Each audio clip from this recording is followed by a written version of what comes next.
नमस्कार दोस्तों, मैं कॉर्पोरेट ट्रेनर आशुतोष पाठक आप सभी का स्वागत करता हूं आपके अपने चैनल सिविल पितामह सिविल इंजीनियरिंग ट्रेनिंग इंस्टीट्यूट में। तो फ्रेंड्स, आज के वीडियो हम बात करेंगे पेमेंट्स के बारे में और देखेंगे टाइप ऑफ पेमेंट्स क्या होती हैं, पेमेंट्स लेयर्स क्या होती हैं, लोड ट्रांसफ़र मैकेनिज्म कैसे काम करता है और दोस्तों पेमेंट्स के बीच में डिफरेंस क्या होता है, इस वीडियो में हम जानने वाले हैं। तो चलिए दोस्तों शुरू करते हैं। दोस्तों पेमेंट्स बेसिकली 3 टाइप्स की होती हैं, flexible pavement, rigid payment and semi rigid payment. तो दोस्तों जो फ्लेक्सिबल पेमेंट होती है उसको ही बिटुमिनस पेमेंट बोला जाता है, क्योंकि इसमें जो सरफेस कोर्स यूज़ किया जाता है वो बिटुमिन यानी एस्फॉल्ट का यूज़ किया जाता है। जो नेक्स्ट टाइप की पेमेंट है रिजिड पेमेंट, इसको सीमेंट कंक्रीट पेमेंट्स बोला जाता है, क्योंकि इसमें जो सरफेस कोर्स होता है वो सीमेंट कंक्रीट का बना होता है। दोस्तों जो तीसरी पेमेंट है वो सेमी रिजिड पेमेंट है, क्योंकि ये फ्लेक्सिबल पेमेंट और रिजिड पेमेंट का कॉम्बिनेशन होता है, क्योंकि इसमें जो बेस कोर्स हम यूज़ करते हैं वो सीमेंट से ट्रीटेड होता है, उसके ऊपर एस्फाल्ट की लेयर बिछाई जाती है। तो इस कारण ये एक सेमी रिजिड बिहेवियर शो करता है, इसीलिए इसको सेमी रिजिड पेमेंट दोस्तों बोला जाता है। दोस्तों भारत में जनरली 2 तरह की पेमेंट यूज़ होती हैं, फ्लेक्सिबल पेमेंट और रिजिड पेमेंट। तो दोनों में बेसिक डिफरेंस सरफेस कोर्स का होता है, क्योंकि जो रिजिड पेमेंट होती है उसमें जो सरफेस कोर्स होता है वो कंक्रीट का बना होता है, और फ्लेक्सिबल पेमेंट में जो सरफेस कोर्स होता है वो एस्फाल्ट यानी बिटुमिन का बना होता है। तो दोस्तों यहाँ पे हमने टिपिकल क्रॉस सेक्शन शो किया है फ्लेक्सिबल पेमेंट और रिजिड पेमेंट का, जिसमें जो जो लेयर्स यूज़ होती हैं उस हमने लेयर वाइज इसको शो किया हुआ है। उसमें आप बाकायदा देख सकते हैं कि जो पेमेंट का कंस्ट्रक्शन होता है वो लेयर वाइज कंस्ट्रक्शन होता है। इसमें हर एक लेयर आप यहाँ पे देख रहे होंगे। तो दोस्तों एक लेयर जब का कंस्ट्रक्शन होने के बाद ही हम दूसरी लेयर का कंस्ट्रक्शन करते हैं। तो जब एक लेयर का कंस्ट्रक्शन पूरा हो जाता है तब हम दूसरी लेयर का कंस्ट्रक्शन करते हैं दोस्तों। तो दोस्तों यहाँ पे हमने टिपिकल क्रॉस सेक्शन दिखाया फ्लेक्सिबल पेमेंट का। जैसे हमने बात की थी कि पेमेंट लेयर्स के बारे में बात करेंगे, तो दोस्तों फ्लेक्सिबल पेमेंट में 4 लेयर्स प्रोवाइड करते हैं। जो पहली लेयर होती है वो सबग्रेड की होती है, जो कि एग्जिस्टिंग सॉइल से बनी होती है।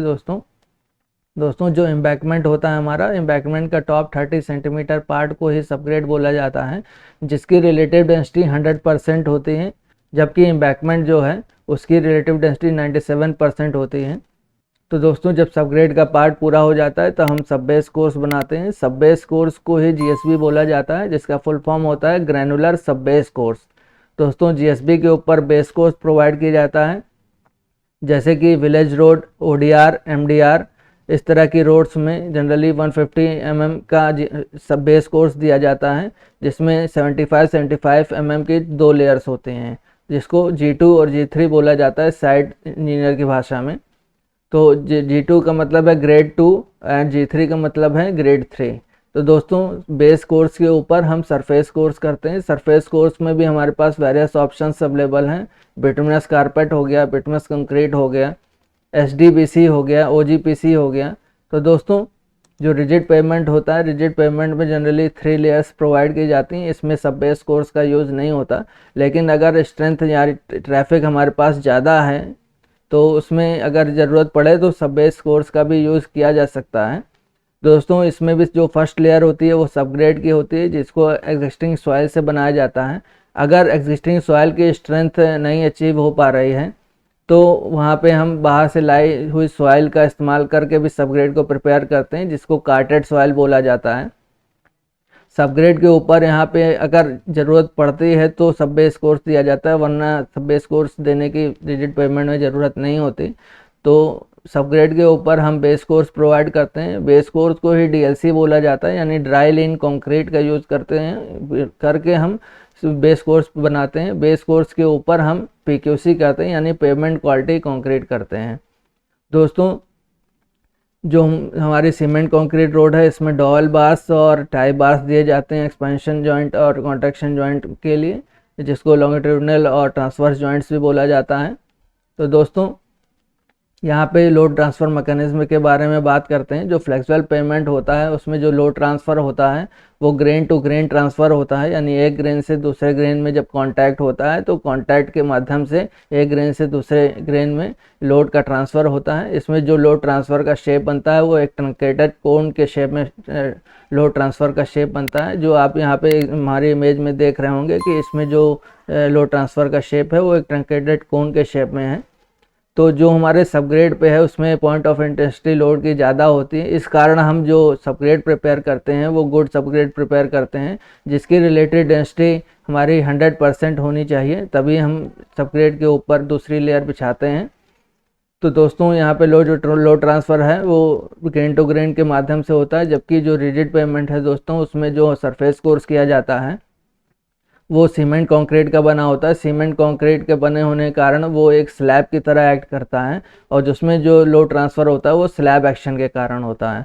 दोस्तों जो हमारा व्हील लोड आ रहा है वो एक पॉइंट लोड की तरह एक्ट करेगा, लेकिन जब वो स्लैब पे एक्ट करेगा तो स्लैब उसको यूडीएल में कन्वर्ट करके लार्ज एरिया में डिस्ट्रीब्यूट करेगी सबग्रेड में। दोस्तों इस तरह से रिजिड पेमेंट में जो लोड ट्रांसफ़र होता है वो स्लैब एक्शन के माध्यम से होता है।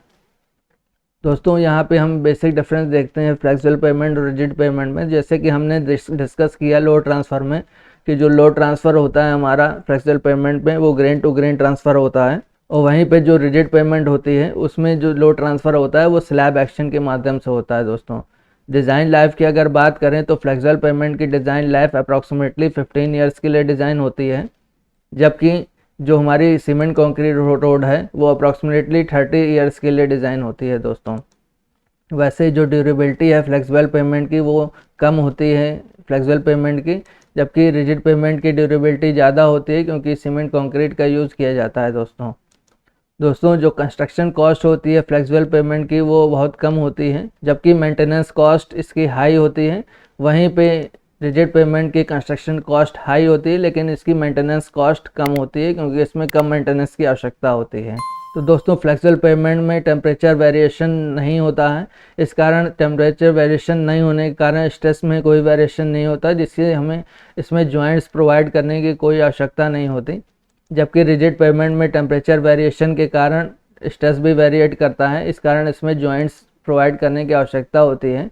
तो रिजिड पेमेंट में जो हम जॉइंट्स प्रोवाइड करते हैं इसमें एक्सपेंशन और कॉन्ट्रैक्शन जॉइंट दोस्तों इसी के कारण प्रोवाइड करते हैं, क्योंकि टेम्परेचर बढ़ने के साथ हमारा एक्सपेंशन होता है और टेम्परेचर कम होने के साथ कॉन्ट्रैक्शन होता है। तो इसलिए इसमें जो कंक्रीट है, कंक्रीट दोस्तों एक ब्रिटल मटेरियल है, तो इसके लिए इसके एक्सपेंशन और कॉन्ट्रैक्शन को ध्यान में रखते हुए यहाँ पे एक्सपेंशन और कॉन्ट्रैक्शन जॉइंट दिए जाते हैं। दोस्तों जो रिपेयर वर्क है फ्लेक्सिबल पेमेंट में वो एक सिंपल होता है, जबकि रिजिड पेमेंट पे वही रिपेयर वर्क कॉम्प्लेक्स नेचर का होता है, इसको बहुत करने में डिफ़िकल्टी होती है।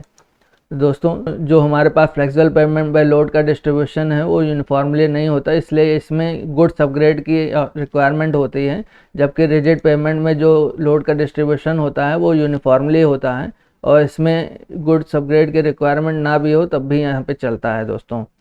तो दोस्तों जो फ्लेक्सिबल पेमेंट पे जो विजिबिलिटी है नाइट की वो पुअर होती है, क्योंकि इसमें हम एसफाल्ट का यूज़ करते हैं जो कि ब्लैक कलर का होता है, जबकि रिजिड पेमेंट में जो नाइट विजिबिलिटी होती है वो अच्छी होती है क्योंकि इसमें सीमेंट कंक्रीट का यूज़ किया जाता है। तो दोस्तों फ्लेक्सिबल पेमेंट की फ्लेक्सुरल स्ट्रेंथ कम होती है लेकिन इसकी थिकनेस ज़्यादा होती है, क्योंकि इसमें 4 लेयर्स यूज़ की जाती हैं, जिसमें सबग्रेड, सब बेस कोर्स और सरफेस कोर्स आता है।